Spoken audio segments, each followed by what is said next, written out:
All right. Yo, what's going on, everybody? Sorry about that, running a little bit late today. I've just had one of those days where I'm misplacing everything, and one of the things I misplaced today was the iPad that I live streamed from. So sorry about that. Sorry for kind of like the sneak attack here. I think my glasses have something in them. Gonna clean that out too. But we made it to Friday, 3 p.m. A little bit after 3 p.m. Sorry about that again. And it is May 20 something, and we'll leave it at that. And that's gonna be good enough. I did a little bit. I tried to trim the mustache a little bit. My hair trimmer thing arrived. It's not like a hair clippers; they're smaller for meant for facial hair. So I've trimmed that. I'm not sure if I wanted it to get down to the same kind of like. Maybe I'm gonna let this stubble grow out a little bit more to match this. We'll see. But what's really bothering me lately are these like feathers back here. Look at that. It's getting real long and it's just hot. Hot in like a temperature hot. Makes me real warm all day long. How are you guys doing? Let's see who's here. We got Stevie76. What's going on? Luis Becerra. Awesome, man. Mark Chancoco coming in from Florida. Awesome. Carlos PR coming in from Puerto Rico. Jefferson Side. What's going on? Is Dunbar. Hi, Kofuzi. Hope you're having a good Friday. I am having a good Friday. Stevie76 is Friday theme. I didn't have time to really think of a Friday theme today. Pizza Fridays is a good one. We are going to have pizza. Scott Manoski says today.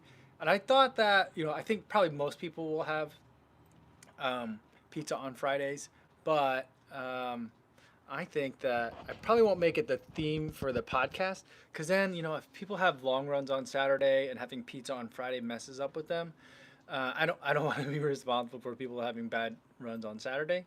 So I am having pizza for dinner today. I'm going to make pizza do after we're done here and I get that started. But I don't know if I'll do pizza Fridays. I'm not sure. We'll see.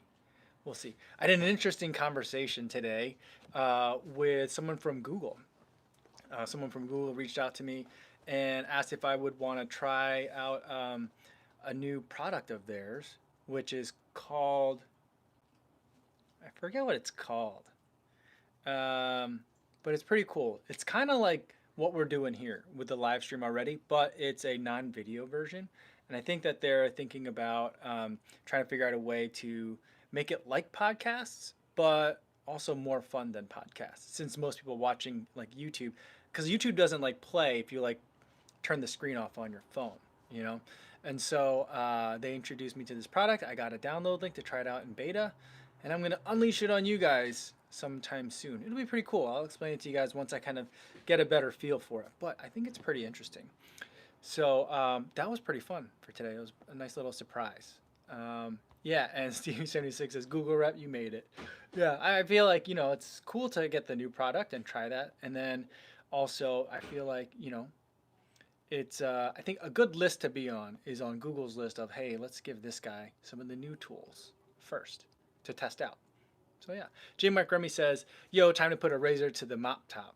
I don't know. I think I'm going to keep letting it go. Although, like, this is really starting to bother me a lot. And it just, like, curls like that. Really funny. And we'll see how much longer I can last. Original Waka says, I'm from St. Lucia. Cool, awesome, welcome. Adam Anderson says hello, and Daniel M says, ran into some pro BMX riders in Austin on run today. Another hot run. Oh, that's kind of cool. Hopefully it wasn't like a negative experience. Hopefully it was a positive experience, but that's cool. Roy Garcia says, yo, really intrigued by the potential of the Endorphin Pro after hearing your first thoughts. Yeah, I mean, I think I'm still kind of confused by the shoe. I'm not sure about it, and I definitely need to give it like a real thorough test. Some shoes like especially these racer shoes, like I know in the first 2 miles like what this shoe's about. This one I ran the whole day and like the 10 miles for the day, and I'm still not really sure. I think it's great. I'm not positive though. It's either great or pretty good. So like, it's a pretty good place to be in. And relatively speaking, right? Because it's a super shoe, so like there's high expectations for a shoe like that, especially since we've all been like waiting for it for so long.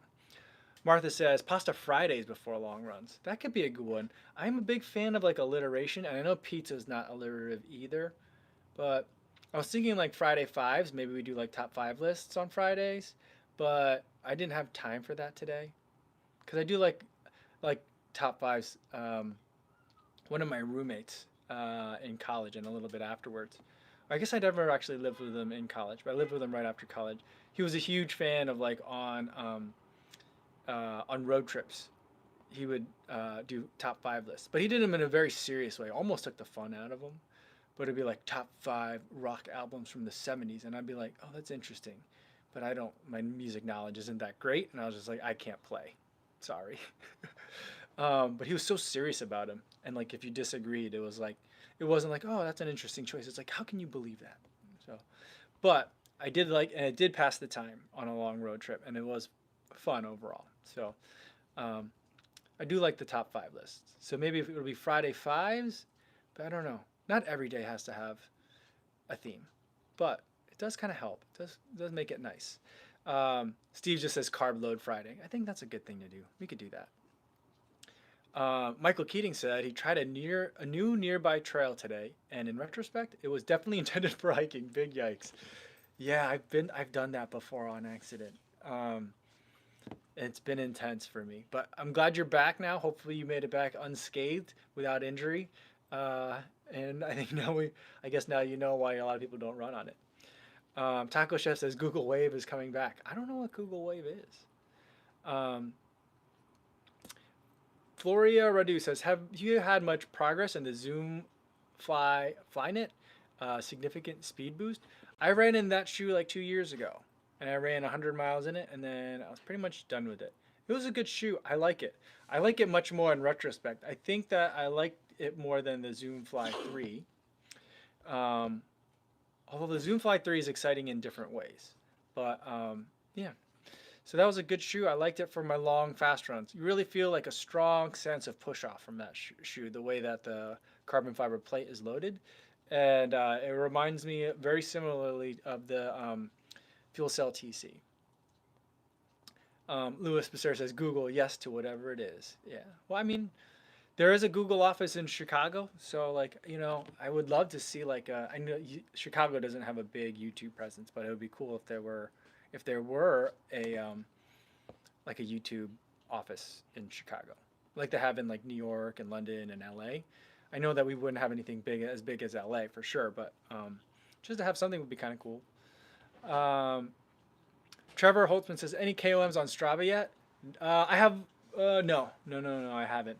There's one, so like on my normal loop, I do like kind of like a figure eight loop, and it ends up being just shy of 9.5 miles, depending on how many like there's little detours I can take depending on what I want to like film on camera, and most of those I don't like.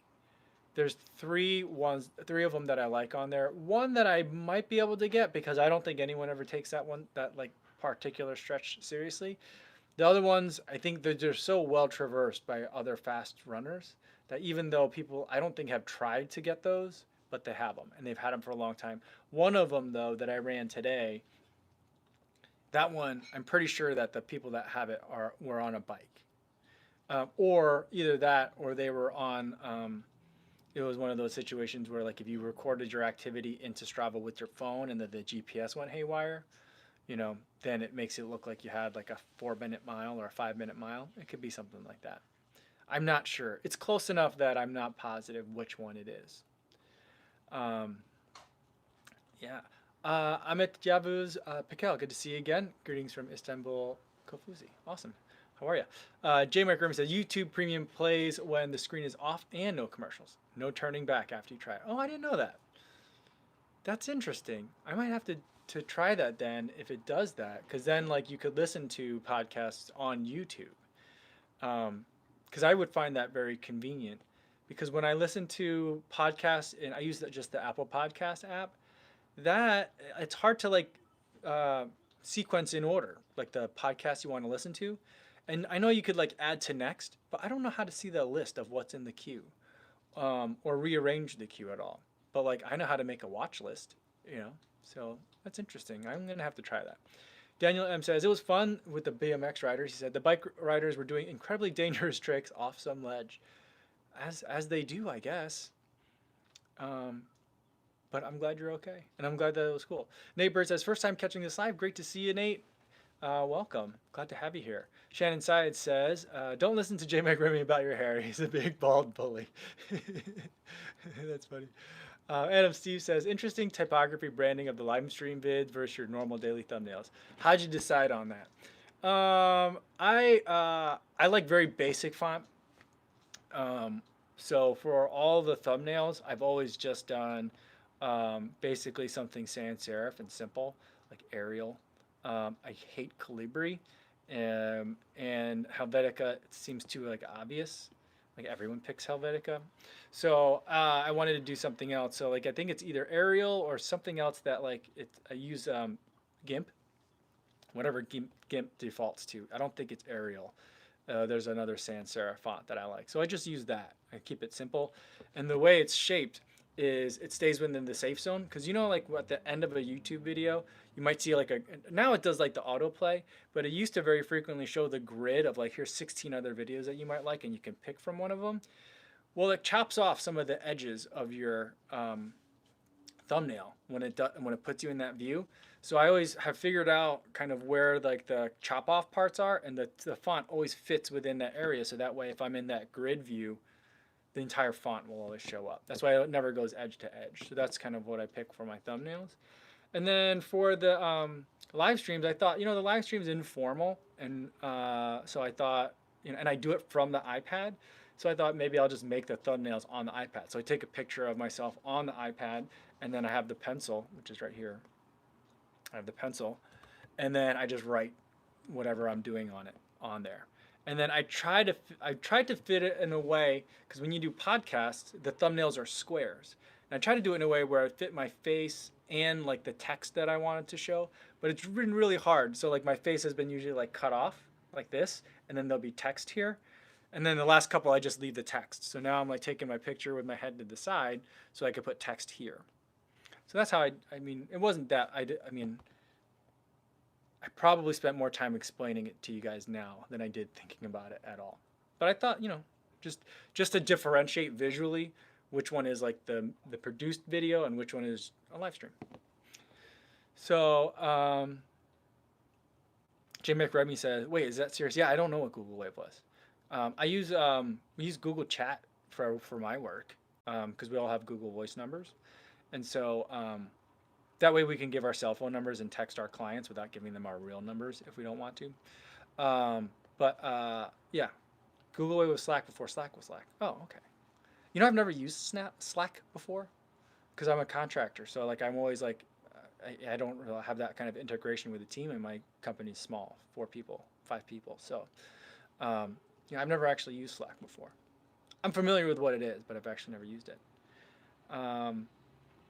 CJ Cruz says, "Have you ever been injured from a non-running injury, like had a reaction to a new deodorant and sweating aggravated it more? Was that for a week? Wow, that's interesting. You had a reaction to a new deodorant. Huh, I wonder do you know what it was that was in there? Are you allergic to something? That's crazy. And that you were out for a week is intense. Let's see, the last like injury that I don't know that I've had, like other than being sick, like having a cold, that's the only thing that's kind of like kept me out of business for any amount of time. I used to get, before low heart rate training, I used to get sick kind of like some point in the winter, right around Thanksgiving, and I was just generally sick all throughout the winter. And I would kind of just run through it or try to battle through it. With low heart rate training, I got sick once for like 30 hours, and then that was it. But when I was sick, though, I was really knocked on my butt. I slept for like 20 hours out of that time. It was weird. Let's see. Jefferson Sai says, I can totally relate with the hair. My roommate found me during a COVID breakdown a few weeks giving myself a quarantine cut. That's funny. I mean, you have a roommate and you didn't have the roommate give you the haircut? Why not? Daniel, fuel the run, fuel Fridays. I like that. Everyone carb loads and runs long the next day. I like that. Fuel the run or fuel up Fridays. I like that. Interesting. Yeah, I think we could do that. But then if it's like just all this live streams just turn into me eating on camera a lot, that's good. I mean, because we already have the mukbang Mondays. I mean, I guess 2 days a week of eating something is okay. But we could talk about our fueling for the weekend runs. I mean, I think that'll be it. Maybe you don't have to actually show me eating on camera again. but we can do talking about, oh, maybe, all right, next week we'll try that. We'll try that out. We'll try discussing fuels, whether it's food or in run nutrition. Chad Jordan says, hey, I go back to work next week, which means less time for road running. What shoes do you suggest for treadmill running? For reference, I'm a big max cushion guy. For treadmill running, I usually recommend people go with stuff that's less stack height, just because the treadmill is bouncy and you don't need as much on it. But if you like having lots of cushion, then I would say just bring your max cushion shoes that you already have on there. And those will be fine. I mean, with treadmill running, I would say like the universe is more open than it is more restrictive in terms of what is a good treadmill running shoe. I get that question a lot, but pretty much anything is a good treadmill running shoe because the terrain is very controlled. There's no surprises. It's pretty soft and bouncy. I mean, yes, the treadmill itself is hard, but it like because most of them have like the ability to change incline, that naturally in itself gives some like play in terms of what you're stepping on. And so I'd say there's pretty much anything goes. But when I pick a shoe, like if I know I'm going to do a treadmill run, the shoe that I'll usually reach for is kind of like one level higher. So if I'm going for like a long, easy run and on the road I might pick a max cushion shoe, then I might pick a daily trainer. Or if it was a day where I would normally on the road pick a daily trainer, then I might pick like a tempo day shoe because you can, it's a little bit more forgiving on your feet. So that's kind of how I think about it, but pretty much anything goes. Um, let's see. Aiden Cohen says hiking trails are the best to run on.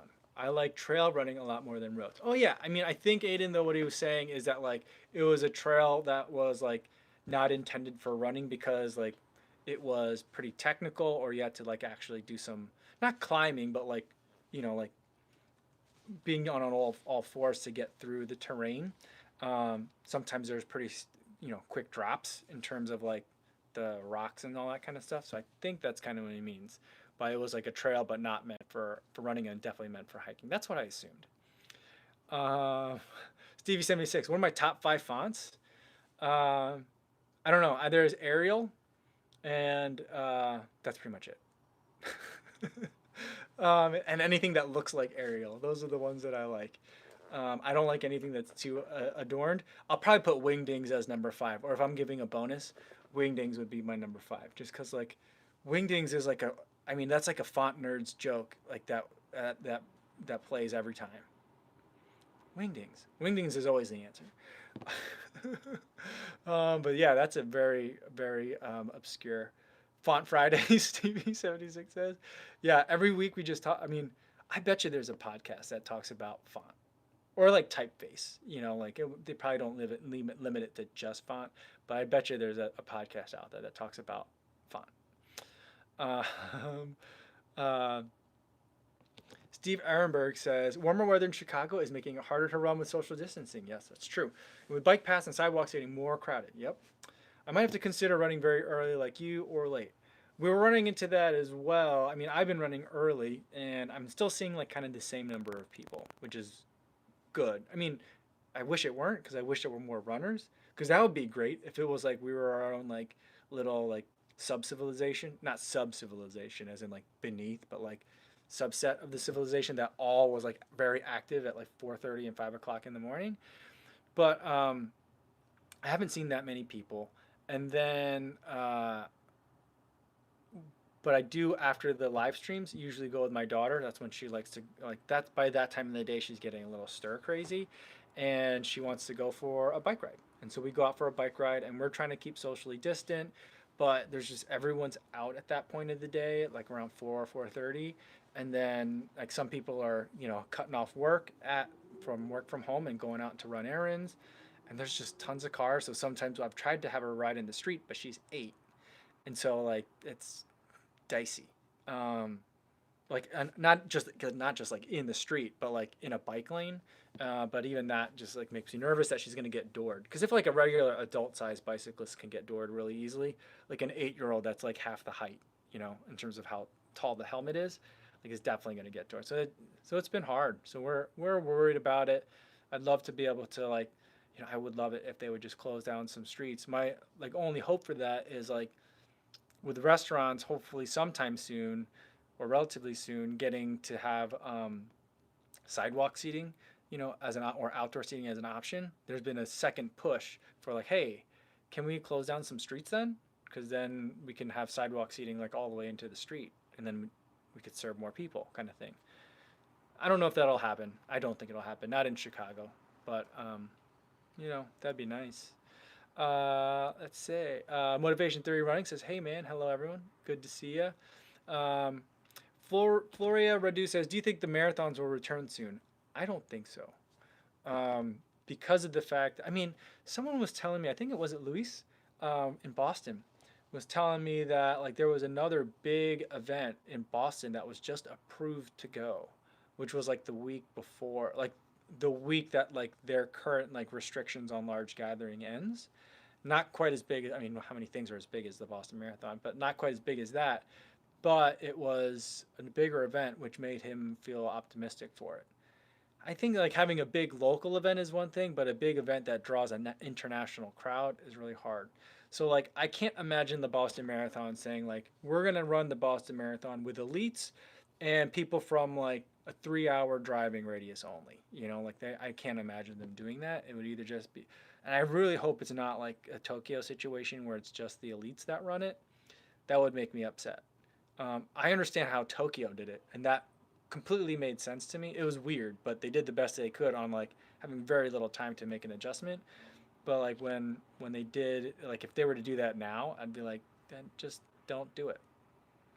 I don't know. Maybe I'm in the minority on that one. Matthew Valenzuela says YouTube Premium is one of the best investments I've made. Totally worth it. Cool.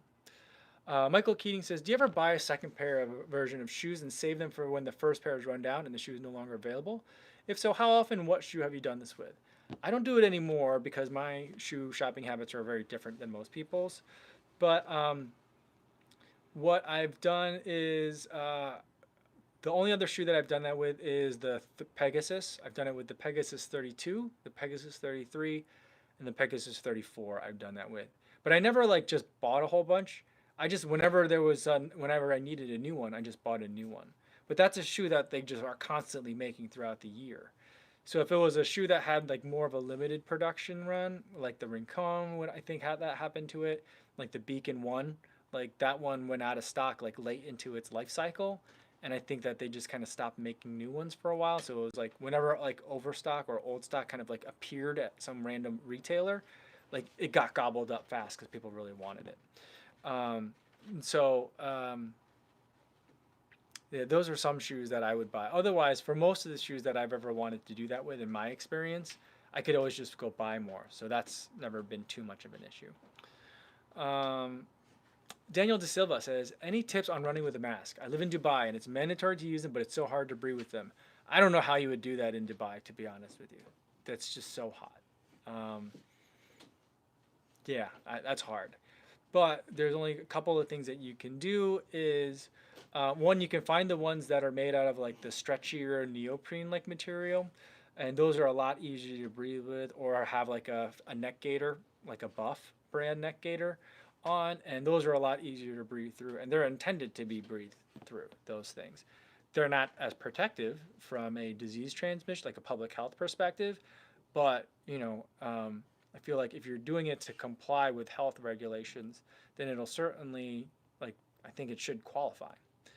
I don't know what the regulations are like in Dubai, so I can't say that with certainty. The other thing to do is just, I was running into that problem when I was testing the Endorphin Pro, the video for today. Some masks kind of are more restrictive of air than others, and the one that I was wearing in that video had a pocket so that way a filter could be inserted. And the way it was, that pocket was sewn in, it made like that there was the outer layer and then there was an inner layer of fabric that was much floppier, and that kept getting like stuck in my passageways, in my nose and in my mouth as I was breathing in. So that just got really annoying. And so one of the things that you can do is you can slightly lower down the mask just so it's like just crested over your nose. And so there's a bigger gap in this area here to let more air in. Again, not as protective from a public health perspective, but if you're trying to breathe while running, that's kind of how you do it. Here in the US, most people will tend to agree that if you're not around people, you don't need to have it on, and you can like lower it. Just make sure you're raising it back up when you're around people again. So that's what I've seen a lot of people around here do. but Dubai, that's a whole nother level. Um, yeah. Um, let's see. Mr. Germson saying Road Trail Run did a video on the Toto Bobo mask. Interesting. I'll have to look at that too. Um, the Pace Butcher says, hope keeping fingers crossed as every other runner is for a clear October to come back to Chicago. Yeah, I'm not like I'm not counting on it. I'm very like because Chicago got hit pretty hard too, and it's a very densely packed urban area, and so the rest of the state of Illinois is starting to ease up restrictions. Whether that's prudent or not is a different story, but they are. But Chicago for sure isn't yet, because we're there's too many people here for us to do that. Um, Seth Strader says, typically do your legs and aerobic fitness scale at the same time. My legs tire way before I'm winded. Not sure if I'm running weird or my shoes aren't helping much. Um, I would say that it's atypical for them to catch up at the same time. And so they're frequently going to be out of sync. So don't worry about that. Just be aware of what your limitations are and train accordingly. So you're saying that your legs are tired way before you're winded. So then it seems like you have a lot of aerobic strength. So maybe you can sprinkle in more speed work in there. So that way your legs can get more of an intense workout um, while your aerobic system is already kind of doing well. So, and wait for your legs to kind of catch up. So that's one thing to do. Um, Blas Grabner says, hey, just read just the title at the start of the post on Reddit that a guy ran at least half a day for 50 days uh, using the low heart rate method. That's crazy. I mean, I always thought that low heart rate running is so easy that you could do it forever. I guess that guy's, testing that theory out. But that sounds incredible. Um, let's see. Omega Go asks, is the SL20 a good everyday shoe? Is Light Strike durable? I'm looking for a pair of faster shoes. Well, I mean, if you're looking for a pair of faster shoes, then you're not really looking for an everyday trainer, right? I mean, there's some that there's a spectrum. It's not like everything like fits one or the other. And there certainly can be a spectrum of where things fit. I would say depending on how far you're running, the SL20 might be an acceptable daily trainer. I don't really put it in that category.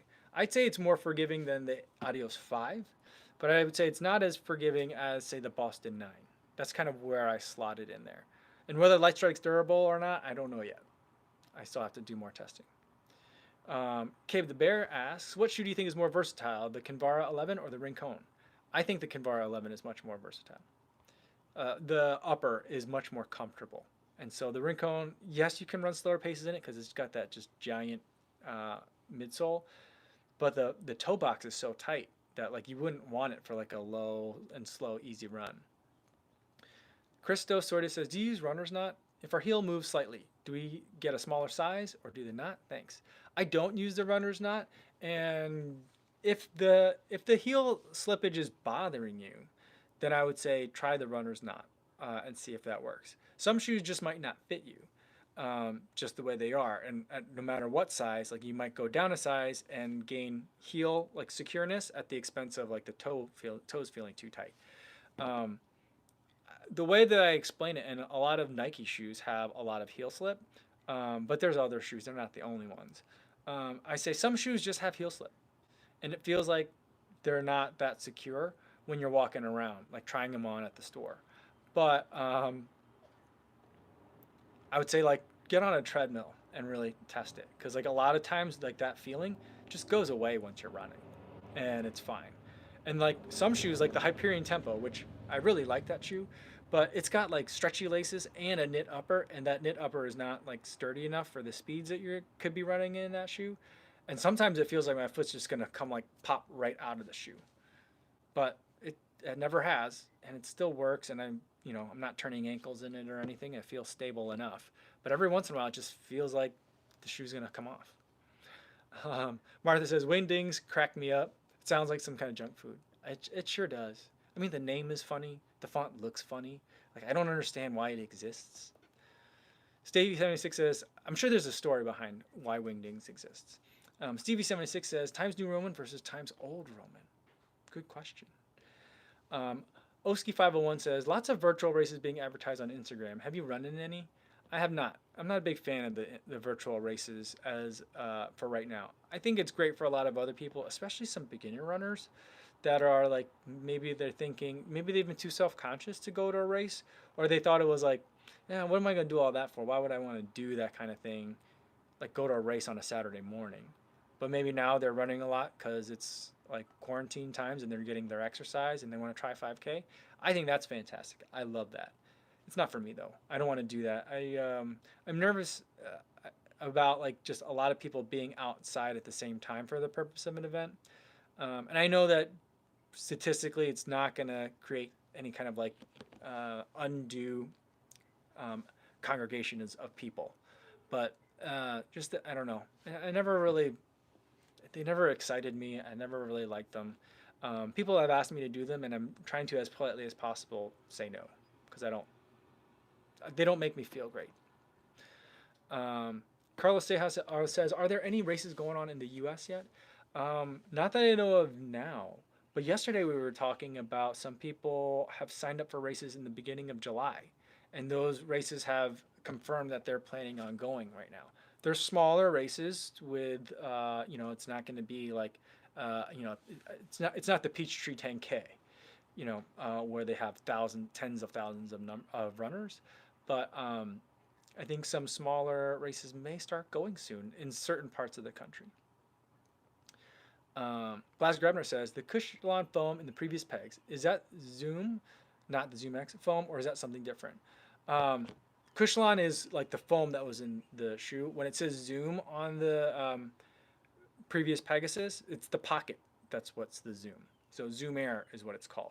That's why like when people call it like the air pocket in the Pegasus 37, that kind of confuses me quite a bit because the Pegasus has never had an air pocket like a Nike Air, like like the Air Maxes or like the basketball shoes.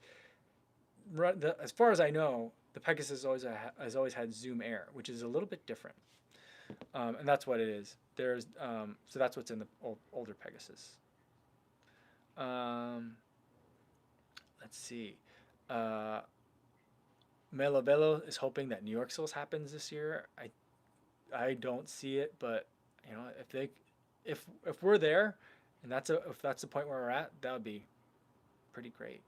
J. Mark Redme says a stopped car is a cyclist's nightmare. That's true. Never know if or when that door is going to swing open. Happened to me once, and thankful was able to walk away. Bike was trash though. Yeah, there's a lot of dooring stories that happen in Chicago. It's a really big issue, and right now I'm worried about it because I mean, it's amazing. I'm outside running at like 4:30, 5 o'clock in the morning. How many people are just sitting in a car? Like, I don't get it. They're sitting with like the windows down. They're waiting for something. I don't know if they're like going to a job site. Maybe they're like doing like contractor work in someone's house or something, and they're waiting for like a certain time to start working. But there's just like people sitting in there, like sitting in their car. And I just feel like it's funny that like people think that like the cars are like biodomes where like you're invincible in them and like I generally am fully supportive of like the drive-in disco or drive-in movie theaters, but I just think that like I really detest like the driving parade for like people's birthdays and graduations and stuff. Like I don't like that. I know it's probably very safe, but there's just something about it that irks me. Steve Arnberg says Mayor Lightfoot is resisting closing streets. One reason: parking meter deal requires the city to reimburse meter company if it disables meters. That makes a lot of sense. I hadn't considered that, but yeah. But I mean, you can do it on the streets that don't have meters, like a lot of like just the neighborhood streets. I mean that, and those are the streets that I'd want, to have closed down. But that makes a lot of sense that that is a big reason why we wouldn't, because of the horrible deal that a couple of outgoing mayors ago made. Shannon Side says, qualified for Boston 2021. That's amazing. What do you think my chances of running it? 5 minute buffer? If you made it with a 5 minute buffer, I'm not sure. I can't answer that this year. I mean, I'm not a Boston expert. I've never run it myself. I only qualified it for the first time, and I was going to run it for the first time this year. So I've never really tracked the numbers all that closely because for such a long time, they were just so far away from me, or they felt so far away from me, I didn't even bother looking. So I don't know. But I mean, it'll be hard because in 2021, you'll have all, I think a lot of the people that qualified in 2020, I think they'll probably just be allowed to carry over, assuming that it doesn't run in 2020. Assuming that there is no Boston this year and everyone kind of gets pushed to 2021. I mean, all the spots are accounted for, but there were a handful of marathons run in 2020. Um, and like CIM, for example, I think counts towards Boston 2021, right? So, so I'm not sure. I don't know what to tell you. But 5 minutes, I feel pretty good with 5 minutes. Martha says she predicts Boston will defer the current registrants to its usual April time in 2021. BAA and Mayor Walsh have repeatedly talked about it being the race that belongs to everyone, i.e., being inclusive. Yeah, I mean, that's kind of what I think too. Gavin Braden said, "How would you rate the cushioning on the Peg 37 React Foam versus New Balance 1080 Fresh Foam X as a daily shoe?" Love the channel. I'd say they're pretty similar because I think that like the Fresh Foam X reminds me a lot of React. So I felt like the 1080 V10 was like Fresh Foam with I think I explained it this way in the 1080 video. That I feel like the Fresh Foam X, it's like Fresh Foam with a little bit of React mixed into the mixture. And so they do remind me a lot of each other. The 1080 V10 feels like a much heavier shoe than the Peg 37. And so I'd still consider the 1080 V10 as more of the max cushion shoe and the Peg 37 being more of the daily trainer. If not like, so like if daily trainers are here and max cushions here and like a racing flat is here, the 1080 V10 I think is probably like towards the max cushion, but not full on max cushion. It's towards that direction. And the Peg 37 is more towards a speedier shoe than it is like a straight up down the middle daily trainer in this version. Ted and Ruth said, "Ever use an altitude simulation mask?" I have not. There was a point where I think one of the companies reached out to me and I was like, that looks too weird. Why would anyone want to run with a mask? Irony, right? Daniel De Silva says, "Thanks a lot, Kofuzi. I'm a big fan of yours. Cheers." Awesome. Thanks. John James says, "Have you enjoyed Kinvara or Pegasus more for daily mileage?" I generally like the Pegasus more than the Kinvara. The Kinvara 11 is very good this year. It's my favorite Kinvara. Probably my favorite Saucony. I don't know. Is it? It could be. It could very well be. I do like the Triumph 17 as well. I think Saucony's having a really good year in terms of what they're putting out. Power Run, I like Power Run and all the different iterations of it. Jason says, "Good morning from Hong Kong." Awesome. 4:25 a.m. Whoa. Glad to catch up on your live stream again, and it's good to see you again. Set out for a run soon. All right, have a good run. Bob Random says, "How would you compare the Peg 36 to the Fuel Cell Rebel?" The Peg 36 feels more like a daily trainer to me. I like it for that, and it can go a little bit faster.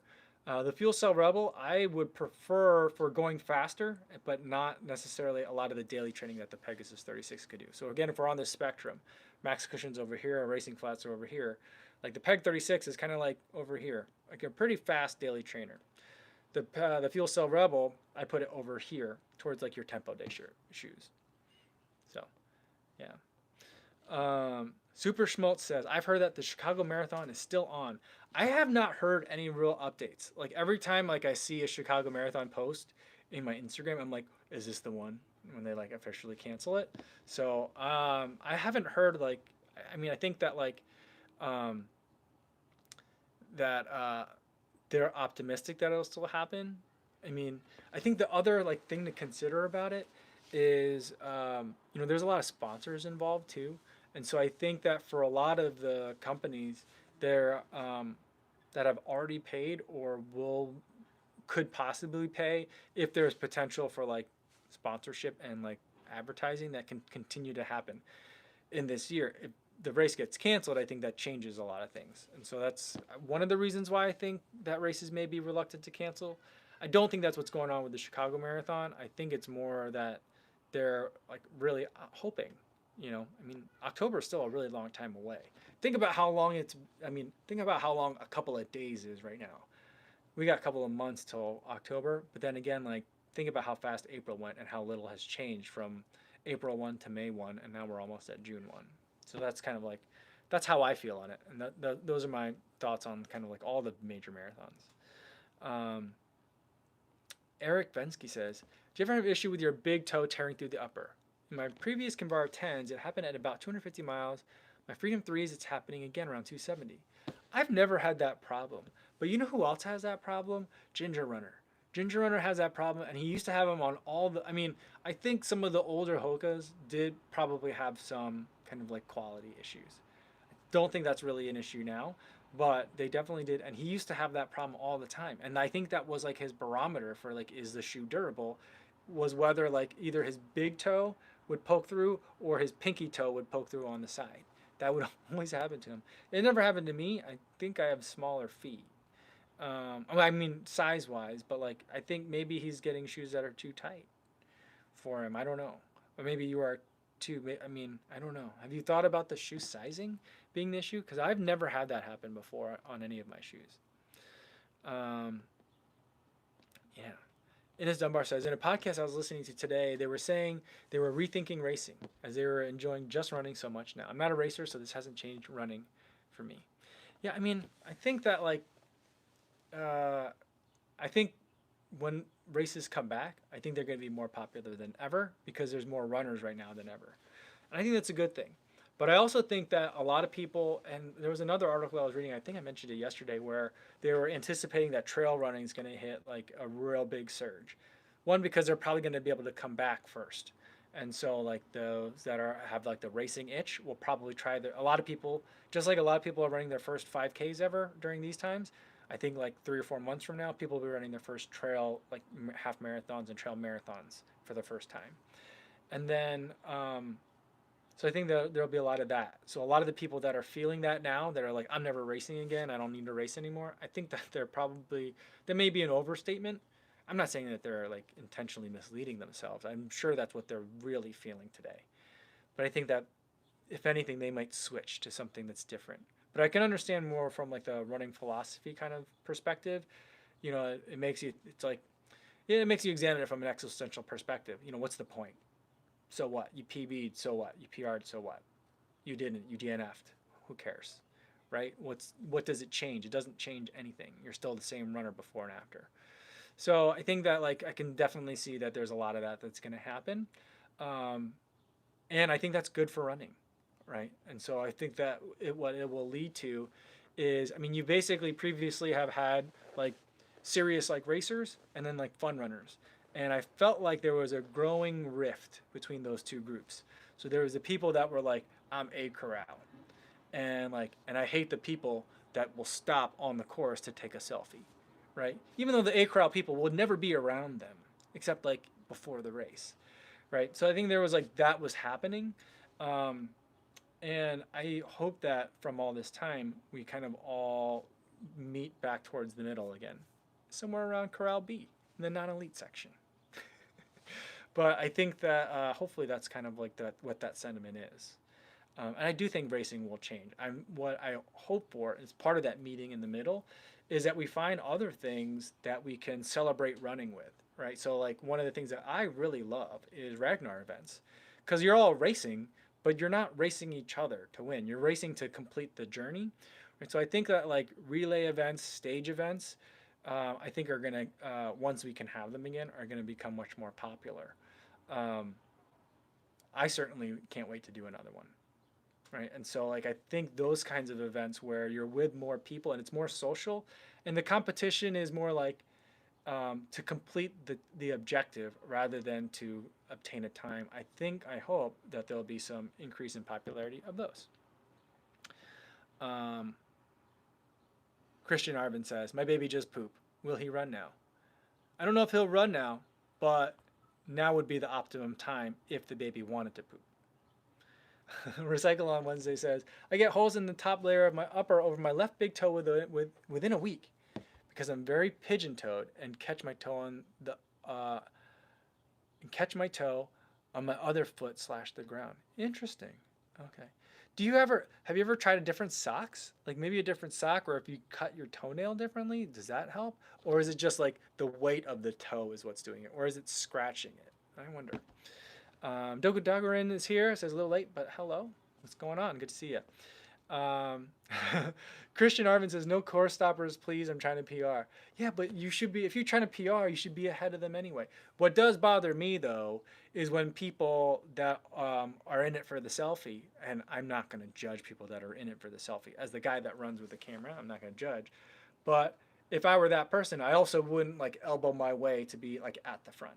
And like, I don't like it when people like, when you're like, some people might legitimately get hurt within the first mile of a race. But like there's a lot of walkers that are in the first mile of a race that start really far out. And so I guess really what needs to happen is that races need to better like organize, you know, the corrals. I don't want to say police the corrals, but you know, I think it would make everyone's experience much better. And I like what some races do, where it's like each corral, or if there's multiple waves, the people at the beginning of the next wave kind of get that like, you know, bang, gun goes off, and like everyone gets a race out of the gate. So everyone gets to, like, or more people get to have that experience.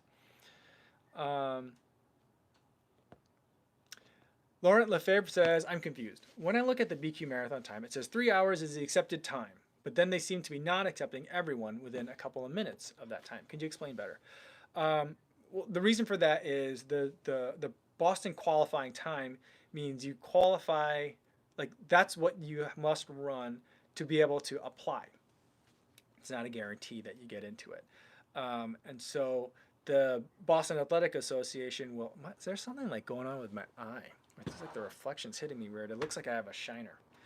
Um, I'm not sure what that is. Sorry, but the way that works is that they set a time, and they also have a set number of racers that they can accept.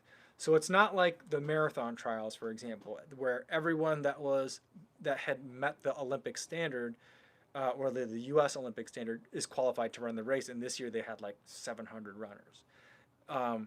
The Boston Marathon, because it's working with the city, usually promises like we will cap it at a certain number, and they kind of pick what the standards are going to be to figure out like, okay, if we set the standards here, that'll probably give us this many tens of thousands, like 40,000 runners. But sometimes, based on who submits a time, if a lot of people have run faster than the qualifying time, if it's 3 hours for you, if a lot of people have run in your age group in like the 250s or 255, then they'll accept those runners first. So it's not a first come first serve as far as like the application times come. So it's not like you have to wait until like 12:01 on the day that you can submit and just like hit submit, submit, submit, submit. There's a window where you could submit your application. They get all their applications and they figure out, they sort everyone by time.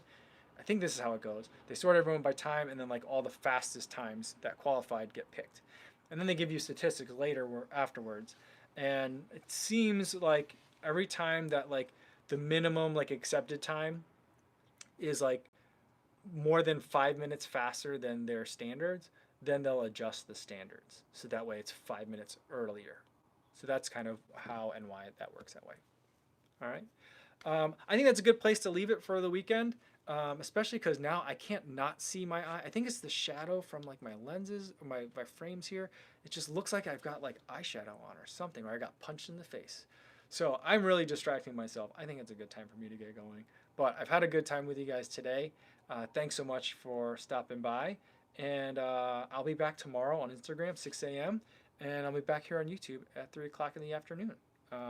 So hopefully you can join me in either one of those two sessions.